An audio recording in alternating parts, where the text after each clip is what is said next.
இன்ட்ரெஸ்டிங்கான வீடியோக்களை பார்க்க நம்ம தமிழ் வீடியோஸ் சேனலை சப்ஸ்கிரைப் பண்ணிக்கோங்க. மறக்காம பக்கத்தில் இருக்கிற பெல் பட்டனை டச் பண்ணி ஆல் அப்படின்ற ஆப்ஷன் வரும், அதை அழுத்திக்கோங்க. அப்போதான் நாம போடுற புது புது வீடியோக்கள் உங்களுக்கு வந்து கொண்டே இருக்கும்.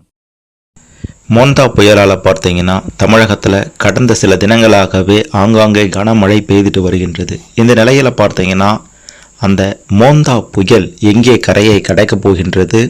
இந்த மோந்தா புயலால் தமிழகத்தில் குறிப்பாக 8 மாவட்டங்கள் கனமழை அதிக பாதிப்பை சந்திக்கப் போகின்றது அப்படின்ற ஒரு தகவலும் வெளியாகி இருக்கின்றது. அது எந்தெந்த மாவட்டங்கள், எப்போ, எந்த நேரத்தில், எந்த இடத்துல சரியாக கரையை கடக்கும் அப்படின்ற பல விஷயங்களை தெளிவாக பார்க்க போகிறோம். அதுக்கு முன்னாடி புயல் மழை தொடர்பான அப்டேட்களை உடனுக்குடன் தெரிந்து கொள்ள இந்த வீடியோவை மறக்காமல் லைக் பண்ணுங்க. சரி, வாங்க வீடியோக்குள்ளார போகலாம்.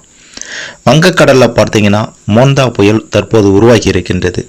இந்த புயலானது சென்னைக்கு கிழக்கே 640 கிலோமீட்டர் தூரத்தில் மையம் கொண்டிருக்கின்றது. அக்டோபர் 28 மாலை அல்லது இரவுக்குள்ளார காக்கிநாடா மசூலிப்பட்டினம் இடையே இந்த புயல் கரையை கடக்கும் அப்படின்ற ஒரு தகவல் தற்போது வெளியாகி இருக்கின்றது. இந்த நிலையில் பார்த்தீங்கன்னா பல மாவட்டங்களுக்கு எச்சரிக்கை விடுக்கப்பட்டிருக்கின்றது. குறிப்பாக இந்த மோந்தா புயலானது கரையை கடக்கக்கூடிய அக்டோபர் 28 அன்று திருவள்ளூர் மாவட்டத்திற்கு கனமழைக்கான ஆரஞ்சு எச்சரிக்கையை வானிலை மையமே வெளியிட்டிருக்காங்க.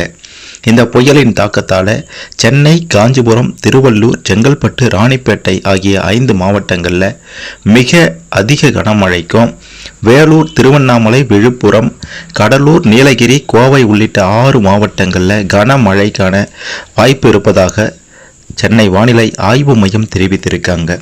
இந்த 6 மாவட்டங்களுக்குமே பார்த்தீங்கன்னா மஞ்சள் எச்சரிக்கையும் விடுக்கப்பட்டிருக்கின்றது.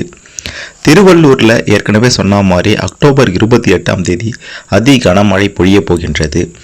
மேலும் குறிப்பாக சென்னை, காஞ்சிபுரம், செங்கல்பட்டு, ராணிப்பேட்டை, தேனி, தென்காசி, நெல்லை, கன்னியாகுமரி இந்த 8 மாவட்டங்கள்லையும் கனமழை பெய்யும் அப்படின்ற ஒரு தகவலும் வெளியாகி இருக்கின்றது.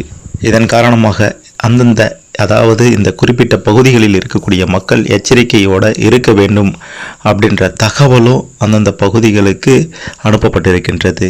நீங்கள் எந்த பகுதியில் இருக்கீங்க, உங்கள் பகுதியில் மழையின் தாக்கம் எந்த அளவு இருக்குது அப்படின்றத மறக்காமல் கமெண்ட்டில் பதிவு செய்யுங்க.